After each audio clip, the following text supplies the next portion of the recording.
Exposed. Ranvijay को पता था कि वो क्या सोच रही है, इसलिए उसने फोन उठाया और टीना के हाथ में रख दिया। टीना फोन लेकर अंदर अकेले में नहीं गई, बल्कि उसने रणविजय के सामने ही पूरे कॉन्फिडेंस के साथ फोन उठाया। टीना, तुम इस समय कहाँ हो? प्रणय ने कहा। मैं डरी हुई थी कि कहीं रिपोर्टर मुझे ढूंढ ना ले, इसीलिए मैं एक होटल में छुपी हुई हूँ, टीना ने आराम से जवाब दिया। अच्छा, तो तुम्हें भी ये नहीं पता कि रितिका ने क्या किया है? प्रणय ने बड़ी सहजता से सवाल किया। रितिका को क्या हुआ है? मैं तो उससे मिली भी नहीं और ना ही मेरी उससे कोई बात हो रही है। क्या किया उसने? टीना ने बहुत ही सफाई से झूठ बोला। तुम्हारी मैनेजर को थैंक्स, उसकी वजह से पीजी ग्रुप बर्बाद होने वाला है। जल्दी से तुम ऑफिस पहुंचो, मैं तुम्हारे लिए एक प्रेस कॉन्फ्रेंस रख रहा हूँ। टीना, पीजी ग्रुप को बर्बाद होने से सिर्फ तुम ही बचा सकती हो। Press conference? मतलब कि वो सारा ब्लेम फिर से तुम्हारे ऊपर डालने का प्लान बना रहा है?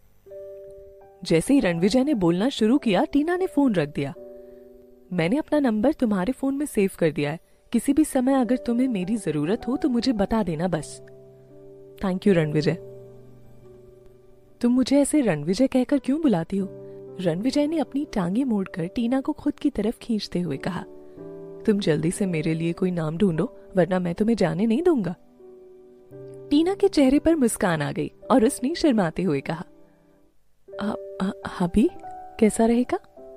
आज पहली बार रणविजय के चेहरे पर भी मुस्कान देखने को मिल रही थी। चलो, मैं तुम्हें वापस तुम्हारे ऑफिस छोड़ देता हूँ, लेकिन हाँ, एक चीज याद रखना, तुमने मुझसे जो प्रॉमिस किया है वो मत भूलना। आई थिंक तुम समझ रही हो मैं किसकी बात कर रहा हूँ। टीना जानती थी कि रणविजय इस वक्त किसकी बात कर रहा है। उसने रणविजय को आंखों में विश्वास में भरी नजरों से देखते हुए उसे खुद पर भरोसा करने का यकीन दिलाया। मात्र 40 मिनट में ही रणविजय ने गाड़ी चलाते हुए टीना को पीजी ग्रुप के करीब ले जाकर छोड़ दिया। रणविजय एंटरटेनमेंट इंडस्ट्री का किंग था, उसे यहाँ के सभी डार्क सीक्रेट्स भी पता थे। फिर भी वो अभी तक शांति से बैठकर टीना के हर मूव को देख रहा था। वो ये देखने को उत्सुक था कि टीना कैसे पूरी बाजी पलटते हुए खुद को टॉप मॉडल की पोजीशन पर पहुंचाती है। टीना को पता था कि वो खुद को कहां धकेल रही थी। ये तो बिल्कुल साफ था कि इस खेल में उसे अपने पूरे पत्ते छिपा कर रखने होंगे। वहीं दूसरी तरफ उसके दुश्मनों ने सारे पत्ते टेबल पर पहले से ही रख दिए हैं।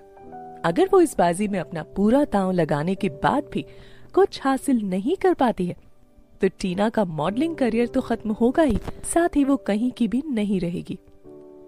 रणविजय की कार से बाहर निकलने के बाद टीना पीजी ग्रुप की बिल्डिंग में एक सीक्रेट रास्ते से दाखिल हो गई। जैसे ही वहां की स्टाफ ने टीना को पहचाना, सभी उसे कुछ अजीब सी नजरों से देख रहे थे। ये तो सभी को लग रहा था कि रितिका ने जो कुछ भी किया है उसके पीछे टीना का ही दिमाग है। टीना ने सभी को इग्नोर करते हुए सीधे प्रणय के कमरे का दरवाजा खोल दिया। इस समय प्रणय की पीठ टीना के ठीक सामने थी। तुम वापस आ गई? प्रणय ने बेहद गुस्से में टीना की तरफ देखते हुए कहा। क्या हुआ? टीना ने कहा। टीना, क्या सच में तुम्हें नहीं पता है कि रितिका ने क्या किया? प्रणय ने टीना के आगे न्यूज़पेपर फेंकते हुए कहा। उसने गुस्से से भरे लफ्जों में पूछा, अगर उसे तुम्हारे ऑर्डर नहीं मिले तो उसके अंदर इतना कुछ करने की हिम्मत कहां से आई?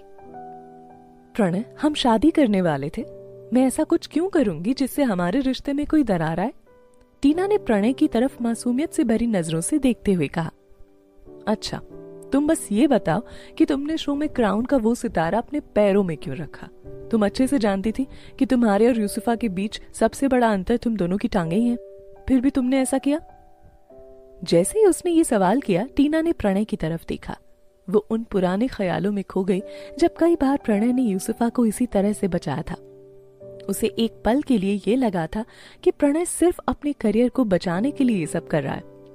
प्रणय के लिए अभी भी वो दुनिया के सामने खुद को गलत साबित कर सकती थी, लेकिन जब उसे ये विश्वास हो गया कि प्रणय ये सब सिर्फ यूसुफा को बचाने के लिए कर रहा है, तब टीना का दिल एक बार फिर से टूट गया। उस वक्त मेरे पास क्राउन के उस सितारे को घुटनों में पहनने के अलावा कोई और चारा नहीं था। उस वक्त वहां यूसुफा का असिस्टेंट भी मौजूद था, तुम उससे पूछ सकते हो, टीना ने लगभग रोती हुई आवाज में कहा। मैंने उससे पहले ही पूछ लिया है, उसने मुझे सब कुछ बता दिया है, प्रणय ने कहा।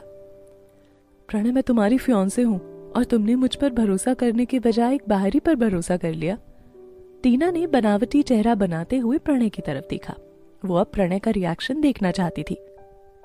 कल हम दोनों शादी करने वाले थे यार, अब जो होना था वो हो गया है। एचएफ ने कोर्ट में जाकर पीजी ग्रुप के खिलाफ फ्रॉड करने और कॉन्ट्रैक्ट तोड़ने का केस कर दिया है, और उसके बाद पीजी ग्रुप को बर्बाद करने की बची कसर तुम्हारी मैनेजर ने पब्लिकली अनाउंसमेंट करके पूरी कर दी है। देखो टीना, मैं साफ साफ कह रहा हूं, अब तुम्हें इन सब की जिम्मेदारी खुद पर लेनी होगी। प्रणय ने टीना की तरफ देखते हुए कहा, हम जल्दी शादी करने वाले हैं, सो मैं नहीं चाहता कि मेरी होने वाली बीवी की वजह से मेरे करियर पर कोई असर हो। इसलिए टीना, पीजी ग्रुप को बचाने के लिए तुम्हें खुद सारी जिम्मेदारी लेते हुए पब्लिकली अनाउंस करना होगा कि ये सब तुम्हारी मैनेजर ने तुम्हें फेमस करने के लिए किया था। इसमें पीजी ग्रुप का कोई हाथ नहीं है। प्रणय, पब्लिकली इस तरह के अनाउंसमेंट का मतलब ये होगा कि ये सब कुछ मैंने किया है, और तुम अच्छे से जानते हो कि मैं तुम्हारे कहने पर ही यूसुफा की जगह पर शो में गई थी। बोलो, गलत कह रही हूं मैं? टीना ने रोते हुए कहा। प्रणय, क्योंकि मैं तुमसे प्यार करती हूँ और हम शादी करने वाले हैं, इसीलिए तुम मेरे साथ ये सब करवाना चाह रहे हो। मुझे कुछ फर्क नहीं पड़ता, वहां शो में लोगों ने तुम्हें पहचान लिया, ये तुम्हारी गलती थी। अब इसका प्रायश्चित भी तुम्हें ही करना होगा। गुस्से के जोश में जैसे ही प्रणय के मुंह से ये शब्द निकले, उसे एहसास हुआ कि उसने बहुत ज्यादा बोल दिया। तुरंत ही वो बिल्कुल नॉर्मल हो गया और फिर वो अपनी बाहें खोलते हुए टीना को हक करने के लिए बढ़ा, लेकिन टीना ने उसे पीछे धकेल दिया। टीना, मैं थोड़ा ज्यादा गुस्से में आ गया था, लेकिन सिर्फ इस बार तुम मेरी मदद कर दो प्लीज। मैं तुमसे वादा करता हूँ कि एक बार ये सब खत्म हो जाएगा ना, फिर हम शादी कर लेंगे और सब कुछ ठीक हो जाएगा। टीना ने खुद की आंसुओं को पोंछते हुए कहा। देखो प्रणय, मैं ये सब कह रही हूँ इसलिए नहीं कि मैं अपनी गलती मान रही हूँ, मैं सिर्फ तुम्हारे करियर को बचाने के लिए ही ये सब कह रही हूँ, लेकिन आगे मुझसे ये सब नहीं होगा। टीना ने खुद के आंसू पोंछते हुए थोड़े सख्त लहजे में कहा। हाँ, मैं प्रॉमिस करता हूँ दोबारा ऐसा कभी नहीं होगा।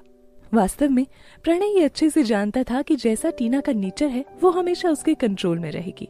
आगे भी टीना ये सब करने को जरूर मान जाएगी, खास तौर से जब दोनों की शादी हो जाएगी। प्रेस कॉन्फ्रेंस दोपहर में 3 बजे है। उससे पहले हम एक मीटिंग कर रहे हैं, ये कंफर्म कर लेंगे कि तुम प्रेस कॉन्फ्रेंस में क्या करने वाली हो। ओके? टीना ने रोना बंद कर दिया था और वो प्रणय की आंखों में ठीक उसी तरह से देखने की कोशिश कर रही थी जैसे वो पहले देखा करती थी। प्रणय को अभी इस बात का अंदाजा भी नहीं था कि टीना के दिमाग में क्या प्लान चल रहा है। एक बात तो कंफर्म थी कि इस बार टीना खुद को प्रणय के हाथों यूं ही इस्तेमाल नहीं होने देगी। टीना अपने रूम में वापस गई और अपने मैनेजर को फोन किया। रितिका, तुम्हें पता है प्रणय मुझसे क्या कह रहा है? उसने अब सारा ब्लेम मेरे ऊपर डालने का प्लान बना लिया है। टीना, ये कौन सी नई बात है? वो हमेशा से ऐसे ही था, बस तुम्हें थोड़ी देर में समझ आया। अच्छा ये सब छोड़ो, तुम मुझे ये बताओ कि आगे क्या करना है। उसकी मैनेजर ने पूरे जोश से कहा। 3 बजे मैं अपनी गलती मानकर लोगों से माफी मांगने का अनाउंस करूंगी। इसके तुरंत बाद ही तुम प्रणय और यूसुफा की हॉस्पिटल वाली फोटोज रिलीज कर दो।